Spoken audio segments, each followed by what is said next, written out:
would you consider the most fun part of this job?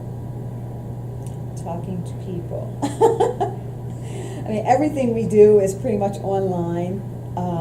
It's hard to, personally interact when you're just responding to an email or a ticket because you can't see the person that you're talking to. So we very much try to, read very carefully at what the person is getting at and hopefully respond really well. But there's nothing like, sitting, talking face to face because questions and answers prompt more questions. And I think we've seen from the live trainings that people really, there's a lot of serendipity there. So someone will go home, and we do too, thinking about things that, might be totally unrelated to whatever that topic at hand was, but because I might hear that, a library in Chester County is doing this, or a library in Jefferson County is doing that, I can start to cross-pollinate things in my brain. And, so that really, I think, staying connected with what's happening out there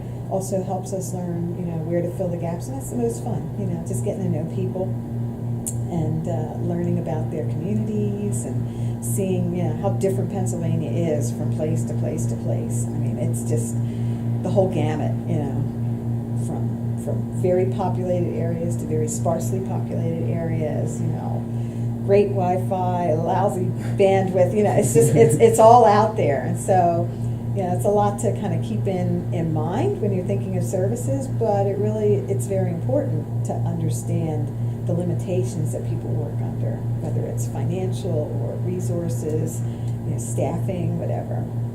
So that's how I get my jollies, I guess. I am a people person, even though I've been behind the desk doing tech now since 1998, I guess. So this job does give me the opportunity to get out and about, go to the Governor's Advisory Council or be a part of PALA sessions, and those are the kinds of things that I really love to do. So. Now, you've been on the other side of the table, at least a little bit, as a public elected official. Mm-hmm. I don't know I can't think offhand of any other librarians I know who have been in that situation. Maybe one, but it's rare. What was that like, and do you think that brings some knowledge and perspective to what you do now? Well, I think it definitely gives me empathy for the people that have to make these choices with declining revenues and everyone wanting a piece of those revenues. I'm fortunate in that I come from a very well-funded municipality, and my service, in government was at the very local level. It was township, level. So I don't have experience, with county or state or federal budgeting, that kind of stuff. But I think that, it gave me the understanding that it's really important to communicate the value of what we do without sounding like we're just out there trying to lobby. So the more that legislators hear from the people that we serve, the better off we'll be. They don't really need to hear from us because we're the direct recipients of the funds.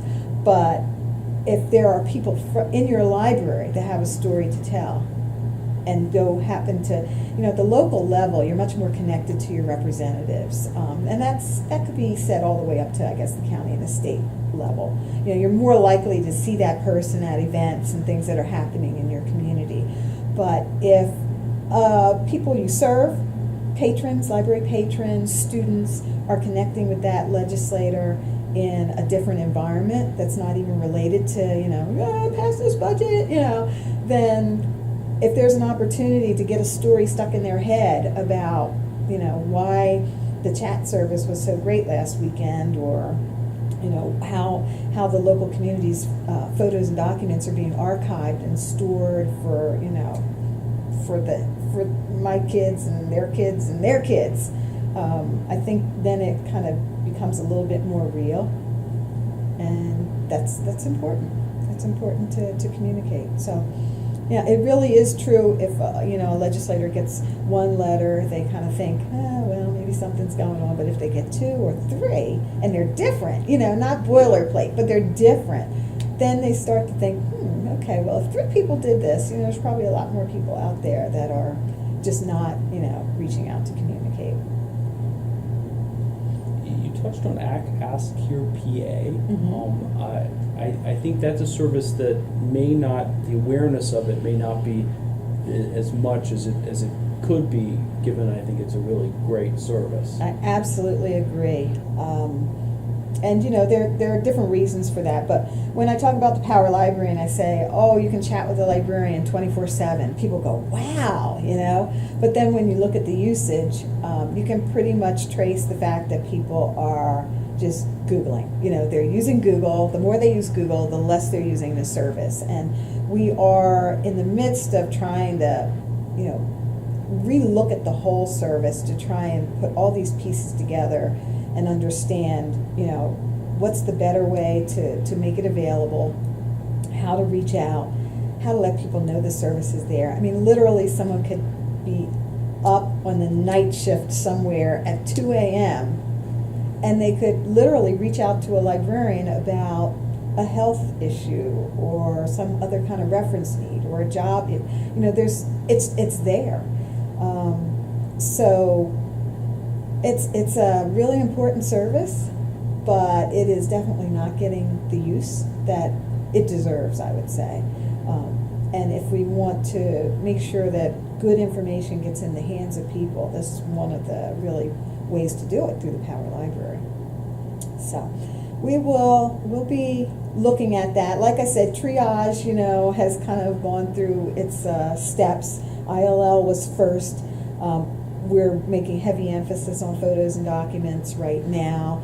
We're going to be moving into authentication for e-resources, but Ask Your PA, while it may be last on the list, is not the least.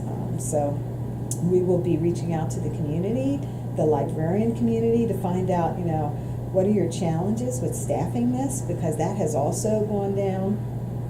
And, to see, are there other alternatives to even the software that we're using that might make it more accessible to people.